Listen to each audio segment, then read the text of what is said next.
Ladies and gentlemen, hey, hi, how you doing? Welcome back to the channel. Thank you so much for stopping by. We've got some major changes coming to Black Ops 7 at launch, it would seem, and the devs have actually already detailed a bunch of them, with even more details to come here in the pretty near future, it would seem. But today I wanted to go through and basically compile all of the various things that Treyarch or individual devs have said themselves about what's changing in Black Ops 7 and what to expect with various different elements of gameplay that you absolutely could have missed, because a lot of this was sort of hidden in the hype of all of the no skill-based matchmaking conversations or persistent lobbies returning and things of that nature here. So first up, wanted to start off with this because, as I just alluded to, we do have even more information, some big gameplay update details coming in the near future. Treyarch posted this later on last week saying, after this week's upcoming Zombies dev talk, we'll be back with Matt Scrons to talk movement, aim assist, footsteps, mantling, and big changes to multiplayer perks in Black Ops 7, including updates to dexterity and ADS for launch. So this was a big talking point during the beta, having to use dexterity as a crutch to get an ADS when you're doing various different mechanics in game, and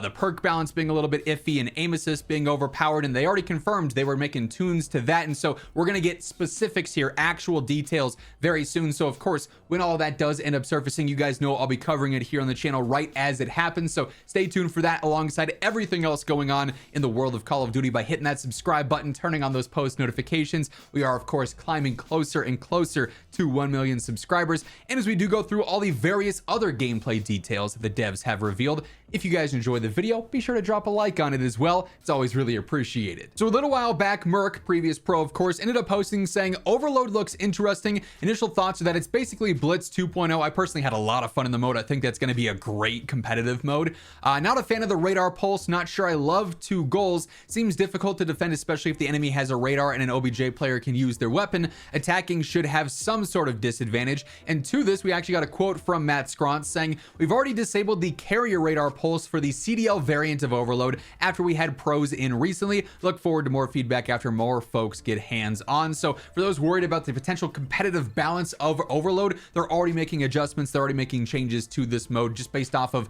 a little feedback that they got pretty early on. Now, this was an especially big conversation during the beta as well, and we got a little bit of an adjustment to this as well mid-beta, adjusting some XP thresholds. But Marksman originally posted saying the weapon leveling is a little concerning in Black Ops 7 from what we're seeing at Next. I watched Huskers get 40 kills with a shotty, and it went from like 1 to 7, which is not too crazy. When you have weapon prestige and you're supposed to be going through 50 levels and then prestiging and then 50 levels and then prestiging and then 250 levels, like that would take ages just to get one gun done, let alone 30 plus as we start to see the seasonal content rolled out.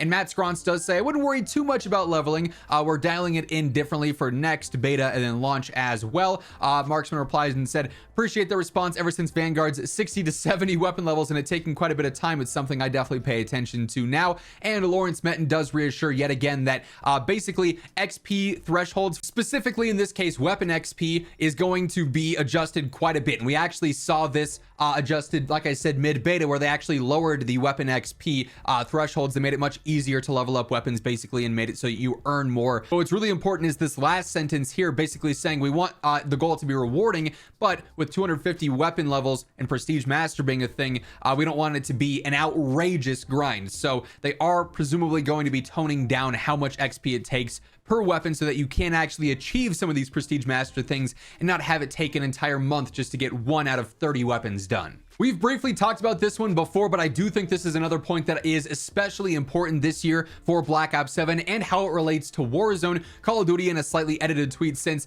did end up talking about, and I'm now viewing the latest version, guys, in case you didn't know, that attachments this year in Warzone are going to be able to be tuned in a much more specific and fine way as opposed to previous years. However, they were called out because last year for Black Ops 6, they said that their goal for weapon adjustments was to keep the, selection dynamic and engaging with weapon attachments, and it wasn't just spammed on every single loadout. And this year, attachments were spammed on every single loadout. But there's a difference that Charlie Intel clarifies by saying the difference this year is that they finally have built the system to tune attachments per mode and no longer have to do the same attachment changes for multiplayer and Warzone, etc. Warzone is going to be its own beast in terms of changing, and they can actually tune things there for Warzone gameplay specifically and not have to worry, okay, if we adjust this barrel this amount, is it going to break it in multiplayer or vice versa? So that should be really, really good for multiplayer weapon balance and Warzone weapon balance especially. In the midst of some gameplay changes as well, they've also been teasing some content here and there. Charlie Intel reports on this.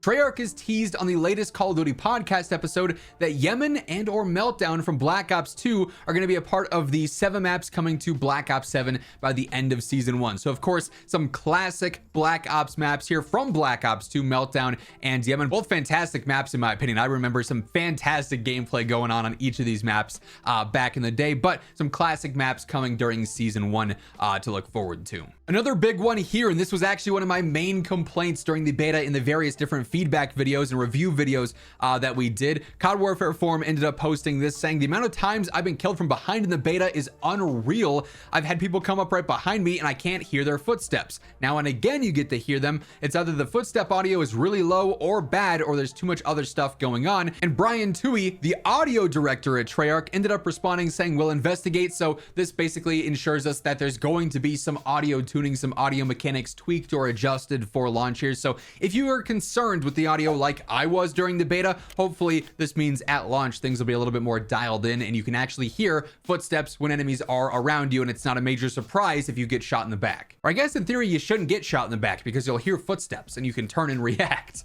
And then lastly here, we obviously can see this via the in-game battle pass countdown timer as well, but season 6 of Black Ops 6 in Warzone currently is planned to end on the 4th of December. And why that's important for Black Ops 7 is that season 6 rolls into Black Ops 7. We'll be in the preseason for Black Ops 7 before season 1 hits, where season 6 is still ongoing. And then when season 6 ends, that's when typically we see season 1 begin of the new game. So this would indicate that as of right now, and of course dates like this are always so fluid and subject to change, but as of right now, December 4th is when season 1 could be launching for Black Ops 7. So that's when we'll see a ton of new content, new weapons, maps, modes, the Warzone integration take place very early on in December. So that's a date we've got to look out for as of right now. And of course, if anything changes there, I'll be sure to keep you guys updated. But quite a few new details that you might have missed when it comes to Black Ops 7 gameplay. Launch is going to be changing quite a bit, it would seem, which hopefully is good news there. That is going to wrap things up for this video though. If you guys enjoyed it, be sure to drop a like on it, and if you're new here, hit that subscribe button on your way out to stay up to date with all things going on in Call of Duty, as we've got some very, very busy weeks and months ahead of us here as we approach launch.